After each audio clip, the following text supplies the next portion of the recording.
আজকে আইন বিচার ও সংসদ বিষয়ক মন্ত্রণালয় কর্তৃক আয়োজিত কারাবন্দীদের স্মৃতিচারণ প্রোগ্রামে বর্তমান অন্তর্বর্তীকালীন সরকারের আইন বিচার ও সংসদ বিষয়ক মন্ত্রণালয় উপদেষ্টা আমাদের সকলের প্রিয় শিক্ষক জনাব আসিফ নজরুল আমাদের মাঝে আরও উপস্থিত, আমাদের মতো অ্যাক্টিভিস্ট এবং আমাদের আন্দোলন সংগ্রামে সুখে দুঃখে পাশে ছিলেন।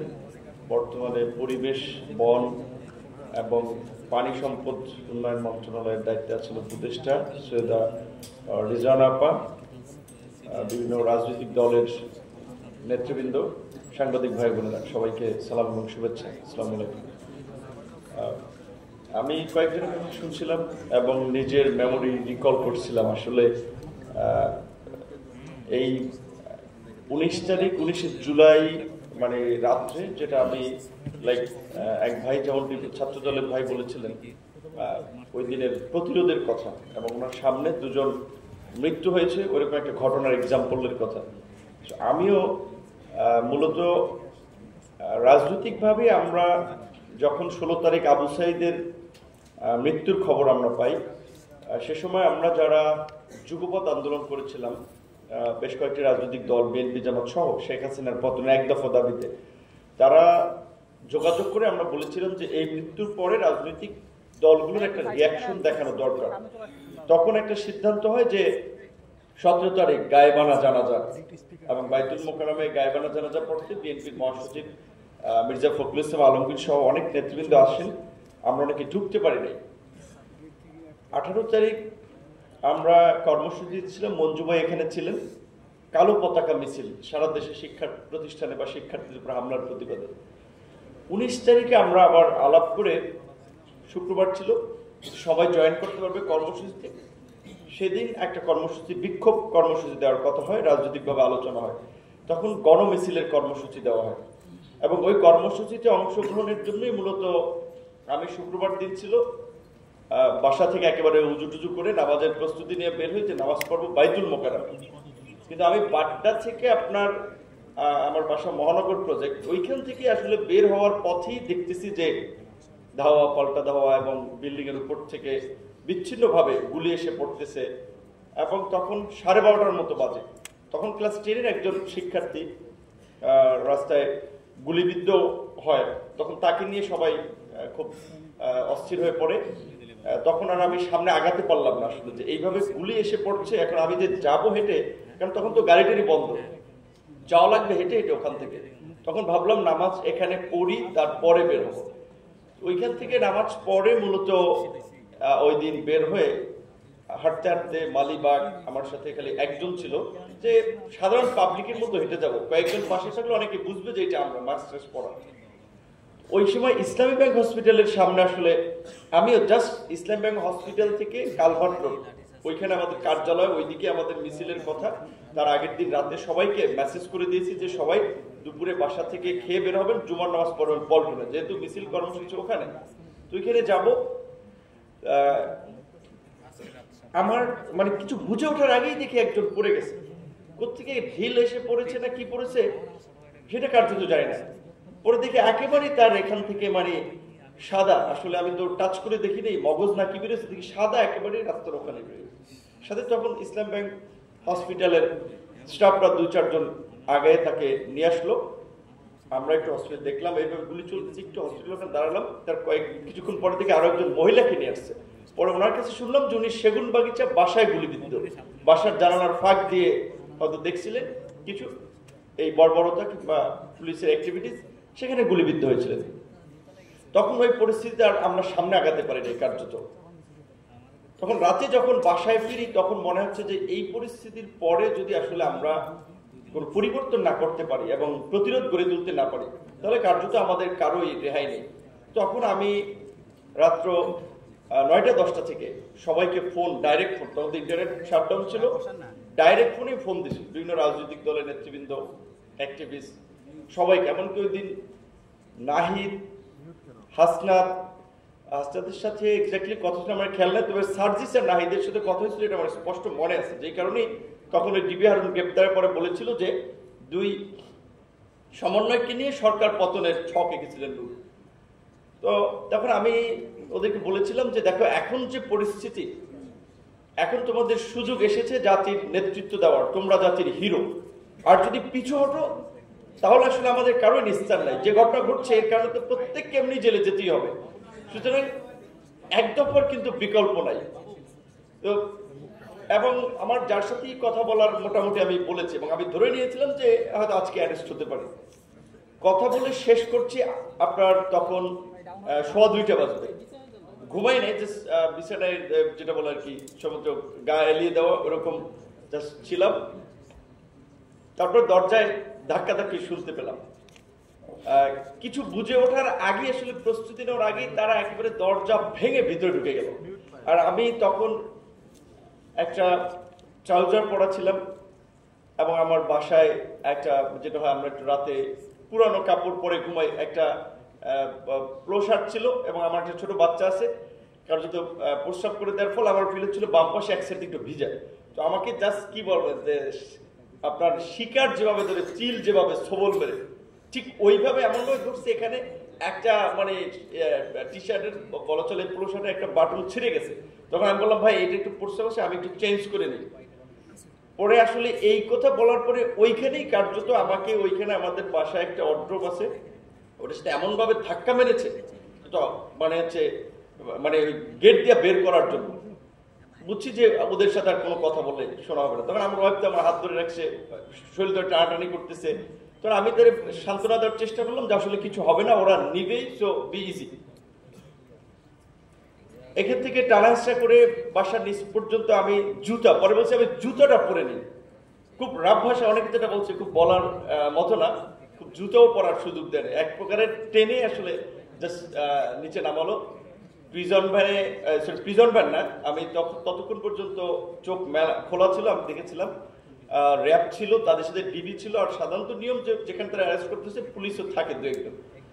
গাড়ির মধ্যে উঠেই কিন্তু আমাকে জাস্ট একবারে কালো টুপি পরাইছে। তখন আসলে আমার তো এই ধরনের এক্সপিরিয়েন্স হয় নাই। তখন আমি ভেবেই নিয়েছিলাম যে এমনি এই ধরনের পরিস্থিতি, বিভিন্ন জায়গায় বিল্ডিং এর ছাদ থেকে গুলি লেগে মানুষ মরছে, সো বোধহয় আজকে হয়তো শেষ দিন। হয়তো দেখা যায় ওরা গুলি করে মেরে বলবে যে মারা গেছে কোনোভাবে, কারণ ওই সময় তো টেলিভিশন পত্র পত্রিকায় তারা যেভাবে বয়ান বা ন্যারেটিভ দিবে ওইভাবে তারা লিখবে। আমি তখন আপনার আসলে কার্যত যেটা মুসলমান হিসেবে আমরা দোয়া দরুদ পড়তেছিলাম, আল্লাহর কাছে ক্ষমা চাইতেছিলাম যে বোধহয় এটাই লাস্ট দিন। কতক্ষণ পরে গাড়ি স্টার্ট করলো, খুব হাই মিউজিক। আমি অর্থাৎ পরে আমি বুঝতে পারছিলাম যে আমাকে কোথায় নিয়ে যাওয়া হচ্ছে। মানুষের সেন্সে অনেক ক্ষেত্রে ধরেন একটা পরিচিত জায়গা দিয়ে আমাকে যদি হাতিরঝিল কিংবা গুলশান কিংবা ধানমন্ডির দিকে নিয়ে যায়, অনেক এলাকা আমরা ওই এলাকার গাড়ির হর্ন সাউন্ড, বিভিন্ন প্রেক্ষাপট, নীরবতা, এগুলো দেখে আমরা ট্রেস করতে পারবো যে হয়তো আমি এই এলাকায় আছি। এই কারণে বোধহয় খুব হাই মিউজিক দিচ্ছে, কারণ না হলে তো মিউজিক দেওয়ার কথা না।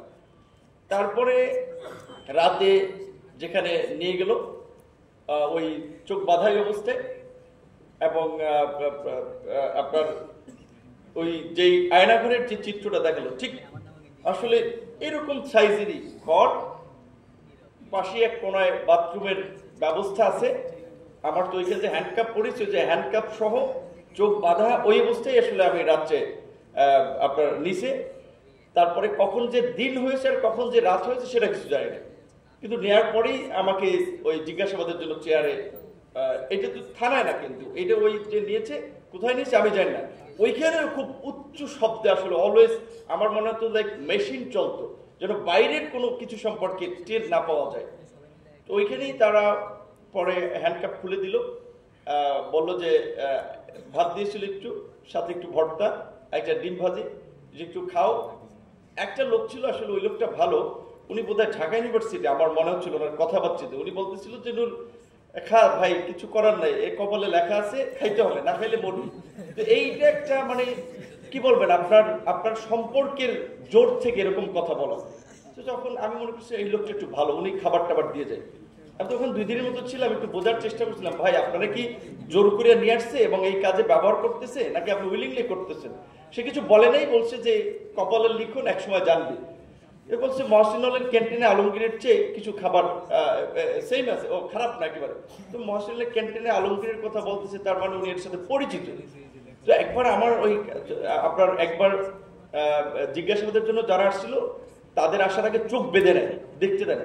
তো আমি আমার একবার খাপ করে এটা একটু সরে ওনাকে দেখতে চেয়েছিলাম।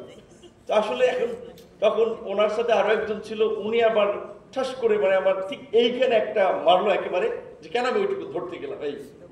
তো ওরা জিজ্ঞাসাবাদ করলো, আমি বুঝতে পারছি ওনার ভয়েসে, বিকজ আর্মির লোক, ওনার ভয়েসে বুঝতে পারছিলাম মেবি আর্মির হতে পারে, ডিজিএফআই। এবং উনি পরিষ্কারভাবে বললো যে তুমি খুব সাহসী মানুষ আমরা জানি, সো স্ট্রেট ফরওয়ার্ড বলো যে আপনার বিটিভিতে এই আগুন দিয়েছে, এই পরিকল্পনা কারা করেছে, মেট্রোতে আগুন এটা কারা করেছে, এবং যুবদলের এই রবিউল ইসলাম নয়ন, ওর সাথে তোমার কতদিন ধরে পরিচয়। প্রকৃত অর্থে যুবদলের নয়ন, তাকে আমি আগে চিনতাম না, এই পরিস্থিতির পরে চিনি। কিন্তু তার জন্য আমাকে বলছিল এরা একটা নেক্সট আছে, জানি তুমি রবিউল ইসলাম নয়ন, শিবিরের ছেলেরা, এই নাশকতা সব তোমরা করছো। তো তাদের যেটা নিয়ম, আসলে কিভাবে কি করছে অনেক কিছু বলা যায় না, সিম্পল খেলে এইটুকু, আমি তো কখনো আমার হাত এভাবে বেঁধে পেছনে চুলালো, পায়ের একেবারে এইটাতে পিটায়, এইটাতে, তারপরে আপনার এইখানে যে মাসেল এইখানে পিটায়, তারপরে সত্যি হচ্ছে আপনার বছর নিতম্বে এখানে পিটায়, ওদের একটা টেকনিক আছে তো কোন জায়গায় কি করবে, তারপরে এইখানে। এবং যার আমি তেমনি কালো মানুষ, আমি খুব মোটা না, সো আমার মানে এগুলো তো কালো ব্লাড জমে গেছে। তখন আমি ওদেরকে বললাম যে আমাকে যদি একটু, আপনাদের এখানে তো কতদিন থাকতে হবে আমি জানি না, আমাকে যদি একটু ডাক্তারের পরামর্শ একটু নিতে সহযোগিতা করেন তাহলে আমার জন্য একটু ভালো হতো। আমার আগের থেকেই কোটা সংস্কার আন্দোলনেও আমার এরকম একটা ইনজুরি ছিল, মাসেল ইনজুরি থেকে আপনার শরীর ইনফেকশন হয়ে গেছিল, তখন খুব হাই মেরোপেনল অ্যান্টিবায়োটিক দিয়ে ট্রিটমেন্ট করছে। সো আমাকে যদি একটু ডাক্তারের কাছে নিয়ে যান তাহলে একটু ভালো হয়। তো পরে ওরা রাতে আসলে কে আসে আমি জানি না, আমার চোখ বাঁধা অবস্থায় একটা ইনজেকশন দিয়েছে, কি ইনজেকশন দিয়েছে সেটাও আমি জানি না। তারপরে এই পর্যায়ক্রমে ওদের যে টিম ছিল, এক এক টিমের জিজ্ঞাসাবাদ, এইটা ছিল থানায় হ্যান্ডওভার করার আগে। থানায় যখন হ্যান্ডওভার করি তখন আসলে আমাকে সেখানে থানায় নিবে না, এরকম একটা ওদের মধ্যে আলাপ আলোচনা, বলছি যে ওরে যে নিয়ে আইসে ও তো হাঁটতে পারতেছে না, ওরে নিয়ে আমরা কি বিপদে পড়বো, আমরা আগে ডাক্তার আনবো এই রাজারবাগ থেকে, চেক করে নেবো, কারণ এইভাবে যে মাইরা টাইরা দেওয়া যায় তারপরে কিছু হলে আমরা ফাঁসবো, এটা বলতেছিল রমনা থানার লোকেরা। তো যাই পরে ওরা একজন ডাক্তার আনছে আমাকে থানায় নেওয়ার আগে, যে কতটুকু ঠিকঠাক আছি, ওরা কিছু ওষুধ দিল। রমনা থানায় আমি তো এসে তখন দেখলাম যে কিছু ছাত্রদেরকে চিনতে পারলাম অনেকে, আর রিজভি ভাই, জহিরুদ্দিন স্বপন ভাই, নজরুল ইসলাম খান, তারপরে খসরু ভাই, অনেককে দেখতে পেলাম। তখন দেখেছিল কিছুটা একটা জাহান্নাম হইলেও লাইক মাইন্ডেড কিছু লোক আছে, সো সাহস পাইছে কিছুটা। যাই হোক, এই পর্যন্ত যে আসছি এখন একটা সন্তুষ্টির জায়গা আছে যে মাইরা ফেলাইতে পারবো না। একদিন গ্যাপ দিয়েই আসলে আর পরের দিন, কারণ ওই দিন বোধহয় কোনো কারণে রাস্তায় খুব আন্দোলনের কারণে ওদের ব্যস্ততা ছিল। পরের দিন যখন জিজ্ঞাসাবাদ করতে আমরা নিয়ে যাই, বলছি তুমি আসছো এটা আমরা খবর পাইছি কিন্তু ব্যস্ত ছিলাম, আজকে থেকে তোমার মিশন শুরু। এবং আমার প্রতি মনে হচ্ছে তাদের আসলে একটা ব্যক্তিগত ক্ষোভ ছিল, খুব আক্রোশ ছিল, যে একজন বলতে স্যার শালা তো বঙ্গবন্ধুর নামটাও সম্মানের সাথে বলে না, শেখ হাসিনার নামের আগে মাননীয় বলে না, মানে খুব স্নায়ু ভাষায় যে কত বড় ও, মানে এরকম ভাবে কথাবার্তা বলা, যত মির্জা ফখরুলের চেয়ে বড় নেতা হয়ে গেছে। তো ওরে স্যার সহজে কিন্তু ছাড়া যাবে না, এক একজনের ট্রিটমেন্ট এক এক ধরনের। তো একবার হয়েছে মানে আপনার চেয়ারে বসার জন্য নিয়ে গেছে, তো জিজ্ঞাসাবাদ শেষে বলছে বসার সময় মানে ওই চেয়ার ইলেকট্রিক ইয়া ছিল। তারপরে আমি ভাবছি যে ওকে শেষ, তাহলে এরপরে হয়তো বোধহয় চলে যেতে দিবে। এবং পারওয়ার সাহেব তো আমরা রুমে ছিলাম, উনি কিছুটা দেখেছে আমার সাথে কি হয়েছে। এবং সবচেয়ে লাইক আমি যেটা ফার্স্টে যখন 5 দিন পর আমাকে আপনার আদালতে তোলা হয়, আমি কিন্তু বলেছিলাম যে আমি ডিবি কার্যালয় I was treated like a football, কতক্ষণ পর পর এক এক টিম ডাকে, এবং একবার তো ঝুলাইছে, মানে ঝুলিয়ে তারপরে ওখান থেকে ছেড়ে দিছে। আমি তো আসলে ওইসব মিলেছেন যে শুনছি যে তারেক রহমানকে নাকি অন-11 এরকম ভাবে তার মেরুদণ্ডে করছে। আমি খুব মানে একদিকে মেন্টাল তো একটা টর্চার আছে, শারীরিকভাবেও কিন্তু ক্রমাগত, তো এক এক টিম মানে তাদের একটা প্রতিযোগিতা, বিশেষ করে দীর্ঘদিনের যেটা মানে ঝাল মিটারও আমার প্রতি আর কি। পরে একবার আমি একজনকে বললাম যে ভাই আমাকে তো আজকে 2 টিম আপনাদের ডেকে আনছে, আমাকে একটু কালকে ডাকেন, আমি দাঁড়াতেই তো পারছি না। বলছি তুমি যে দাঁড়াই এই পর্যন্ত আসো, এইটাই তো তুমি বোনাস, তুমি এখন এইভাবে দাঁড়াই আছো কেন? সর্বশেষ অনেকগুলো তো ঘটনা আছে। একদিন একটা স্মৃতি হচ্ছে যে আপনার আমাদের ডিবি কার্যালয় অ্যাডমিন ছিল ডিবির এডিসি, তার নাম ছিল শাহিন শাহ। ওই পুরো ডিবি কার্যালয়ে সে আসলে খুব 2 রুমের লোকজন খুব তটস্থ ছিল, লাইক খুব ফেরোসাস তার আচরণ ছিল। একবার আমাদের সাথে নিপুণ রায় পাশের রুমে ছিল, উনি মহিলা মানুষ, ওনার ইউটেরাস অপারেশন করেছে, তো উনি আপনার থাকতে পারছিল না দাঁড়াইয়া, তো উনি বলতেছিল অনেকক্ষণ আমাকে একটা চেয়ার দেওয়া যায় কিনা বসার। এখন উনি আসলে অসহায়ের মতো রিজভি ভাইয়ের কাছে বলতেছে, চাচা আমাকে একটা চেয়ার দেওয়ার জন্য বলেন না ওদেরকে। নজরুল ইসলাম খানকে বলতেছিল, আমরা শুনতে চাই সব মানুষ তো অসহায়। রিজভি ভাই নিজে হাটে একটু ঘুরিয়ে, তো উনাকেও ওইভাবে আগে যে একটু রাজনীতিবিদ একটু সম্মান করা হতো, এইবার ন্যূনতম কারোর প্রতি সেই সম্মানটা করা হয়। রিজভি ভাই ওইভাবে তো সে নিজেই কষ্ট করে দাঁড়িয়েছে। তো যাই হোক, পরবর্তীতে তাকে কোনোভাবে একটা চেয়ার বোধহয় অনেকক্ষণ পরে দিয়েছিল। আমি শুক্রবার দিন জুম্মার নামাজের আগে আমাকে একবার ডাকলো, ওই দিন আমাকে আপনার এসে কোর্টে তুলবে। যেদিন কোর্টে তুলে, যেটা যারা ডিবির কার্যালয় বা কারাগার ছিল তারা তো জানে, লাইক আমাদের মনে হচ্ছে একটু হাফ ছেড়ে পারছি, কারণ কোর্ট থেকে অ্যাটলিস্ট আপনার কারাগারে পাঠাইলে তো কারাগারে এই রকমের এটা নাই, টর্চারটা নাই, অন্তত সেটা তো থাকা খাওয়ার সমস্যা। ওইখানে গেলাম শুক্রবার দিন নামাজের, আমি দেখতেছিলাম এডিসি শাহিন শাহ তার সাথে একজন প্রস্তুতি নিয়ে নামাজ পড়ার জন্য আসছে, পাঞ্জাবি টাঞ্জাবি পড়া। আমার কাছে মনে হচ্ছে যতটুকু ব্লু কিংবা নেভি ব্লু এরকম একটা পাঞ্জাবি পড়া, আমার মতোই চিকন চাকন, বেশ হেলদি না, এক অফিসার। সো আমি দাঁড়াইছিলাম, শাহিন শাহ অ্যাডমিন, উনি কথাবার্তা বলতেছিল। পরে সে বলতেছিল, কে মানে বাঞ্চুদ এখন এইভাবে দাঁড়াই আছে কিভাবে, এইভাবে বলতেছে যে ওরা তাহলে কি করলে এত ওরা নাকি আজকে কোর্টে তুলবা। এই টেবিল ওদের প্রত্যেকের হাতে আপনার ওই যে মোটা যে লাঠি থাকে, পাশে লাঠি ছিল, লাইক মনে করেন এটা কি বলবেন যে তার একটা ছিল। সে তখন আমার তো হ্যান্ডকাপ হাতে, ওদের সে হ্যান্ডকাপ পিটানি শুরু করলো একদম। এটা যেদিন কোর্টে তুলবে সেই দিন। পরে আমি তখন কোর্টে তোলার পরে আমি তো ইয়াকে বলছি যে বিচারক ছিল, আমাকে বলছি যে আপনি আমার টি শার্টটা আমি খুলে দেখাচ্ছি, আপনি দেখেন আমার গায়ে তো কালো দাগ পড়ে রয়েছে, আমাকে ট্রিটমেন্ট না করলে তো পছন্দ ধরবে, আমাকে অ্যাটলিস্ট ট্রিটমেন্ট দেন, তারপরে রিমান্ড দেন। আমাকে তো সেকেন্ড হাফে আবার আপনার রিমান্ড দিল। এই আপনার কারাগারে যাওয়ার পর ওইখানে শুনেছি যে উনি কারাগারের যে আপনার জেল সুপার, ওই ঢাকা ইউনিভার্সিটির ছাত্র, কাজে একটু সিম্পাথি তো পাবো। আমি ডাকসুর বিপি ছিলাম, 28 বছর পরে অন্তত একটা ভালো রুমে থাকতে দেবে, এইটুকু তো ব্যবস্থা করবে। আক্তারের কথা বলা আছে, আমাদেরকে ফাঁসির সেল, ফাঁসির আসামিদের যে সেল, ওইটা আপনার পরিত্যক্ত ছিল এক প্রকারের, সেইখানে আমাদেরকে আসলে রেখেছিল। রুমগুলো আগে ব্যবহার হয় নাই তো, ময়লা, তারপরে গন্ধ ওর মধ্যেই রেখেছিল। আবার প্রথম দিন ছিলাম নিচে, এখন নিচে এত গন্ধ, আমি তো আসলে লাইক দম বন্ধ হয়ে মারা যাচ্ছিলাম মনে হয়। এবং রাতে হঠাৎ করে শ্বাসকষ্ট দেখা হলো, পরে হসপিটালে নিয়েছে ওরা।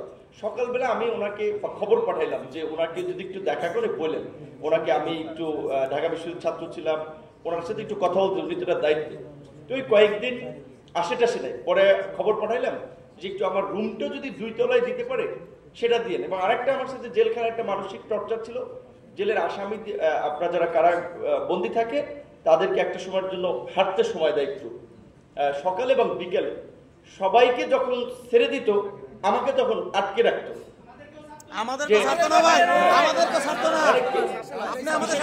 আন্দোলনের কিছু নেতৃবৃন্দকে বা আন্দোলনকারী যাদেরকে গ্রেপ্তার, এদের সাথে বিহেভটা করতো। তো আমি একটু কথা বলবো, কারণ কথা বলবো যেন কথা বলতে না বলতো, এটা মানসিক টর্চার। সবাইকে ছেড়ে দিচ্ছে, যারা একটু বেডের হচ্ছে কথা বলতেছে, আমি বের হতে পারছি না। আবার যখন আমাকে ছেড়ে দিচ্ছে একা একা কোনো রুমের সামনে গিয়ে কথা বলবো, সিসিটিভির ক্যামেরা আছে, যে লাইক তাহলে তো আরো পানিশমেন্ট পড়বে। তো ইন্টারেস্টিং বিষয় হচ্ছে, যেদিন শেখ হাসিনা পালিয়ে যায় সেদিন একজন কারারক্ষী মহিউদ্দিন নামে, উনি এসে বললেন ভাই গেছে। তো বিশ্বাস করতে পারছিলাম কি বলে। তখন সম্ভবত 2:45, আমার এক্সাক্টলি আমি বলছিলাম টাইমটা দেখেন, 2:45 এরকম হবে, বলছে গেছে। আমি বিশ্বাস করতে পারছিলাম। আরো মানে আরেকজনকে, 2 জন ছিল, ওরা আমাকে চেনার কারণে একটু 2-1 জন ভালো ব্যবহার করতো, বললাম ভাই আসলে কি গেছে, বলছে গেছে। পরে শুধু আমার পিছনের বিল্ডিং এ ছিল বাবুর ভাই, ওনারটা নাকি একটা ডিভাইস ওটা আপডেট পাওয়ার জন্য আছে, ওইখানে চিল্লা পাল্লা করে জিজ্ঞেস, ভাই শিওর গেছে? বলছে হ্যাঁ হ্যাঁ হ্যাঁ। তখন আমরা জানতে পারলাম গেছে। পুরো জেলে তো একটা জাগরণ ঘটে গেল। তার কতক্ষণ পরে আমাকে বললো যে একজন ইয়াইসা আপনার কারারক্ষী এসে, স্যার বলতেছে, স্যার আপনি বলতেছে, স্যার আপনি আপনি প্যান্টটা পরে নেন, রিজভি ভাই সহ সিনিয়র লিডার আপনার জন্য অপেক্ষা করতেছে। বলে কি এতক্ষণ কাউরে ডাইকেও পাই না, স্যার বলছে রিজভি সবাই অপেক্ষা করতেছে। আমি তাদের প্যান্ট পরে গেলাম। তখন আমাদের ওই জেলারের রুমে ওখানে অনেকগুলো টেলিফোন আমাদেরকে দিল, 8-10টা টেলিফোন, সবাইকে বাসায় যোগাযোগ করার জন্য।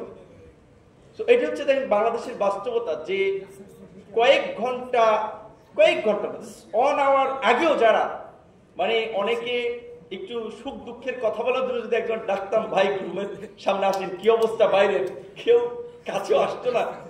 কয়েক মিনিট পরে পালিয়ে যেত, স্যার ডাকা শুরু করছে এবং জেলার সহ সবাই অনেকগুলো টেলিফোন এনে আমাদেরকে দিল যে ভাই কথাবার্তা বলেন।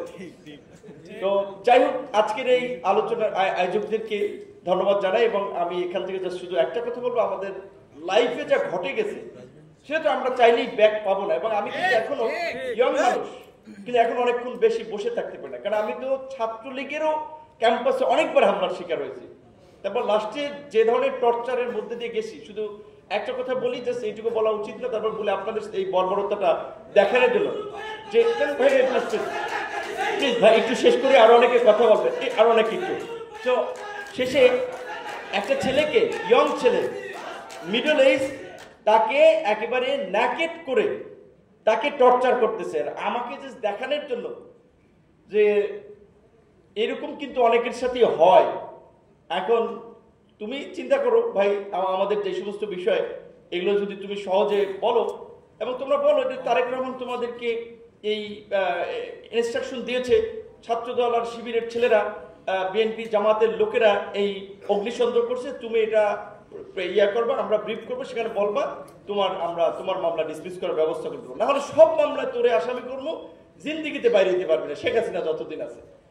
তো এখন এই রকমের মানে একটা পরিস্থিতিতেও কিন্তু আমরা কম্প্রোমাইজ করে নেই, একেবারে ফুল জীবনের ঝুঁকি নিয়ে। কারণ যখন 1 আগস্ট আমাকে কিছু সাংবাদিকরা বলছিল, ভাই আন্দোলন তো ঝিমিয়ে পড়তেছে, কিছু বলেন, তখন কিন্তু একটা ঝুঁকি নিয়ে বলছেন যে 90% পতন হয়েছে আর 10% ধাক্কা দেবে, এই মানুষকে একটু জাগ্রত করার জন্য।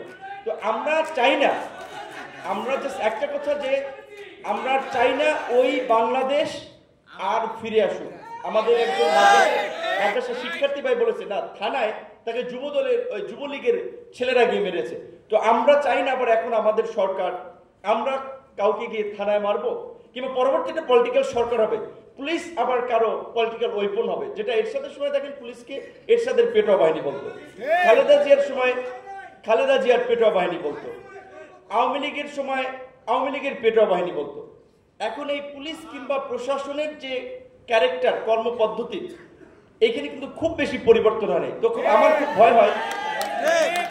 ভয় হয় যে বোধহয় যাই বলেন, সামনে বোধহয় আমরা কিছু পরিবর্তন তো লক্ষ্য করব, কিন্তু এই প্র্যাকটিসটা বোধহয় পুরোপুরি বিলুপ্ত হচ্ছে না। তো অন্তর্বর্তীকালীন সরকারকে ঘিরে আমাদের খুব আশা ছিল এই মৌলিক জায়গাটাতে রাষ্ট্র ব্যবস্থা অন্তত পরিবর্তন আসবে। আমাদের 2 জন সম্মানিত উপদেষ্টা আছে, তাদের প্রতি এটাই আহ্বান।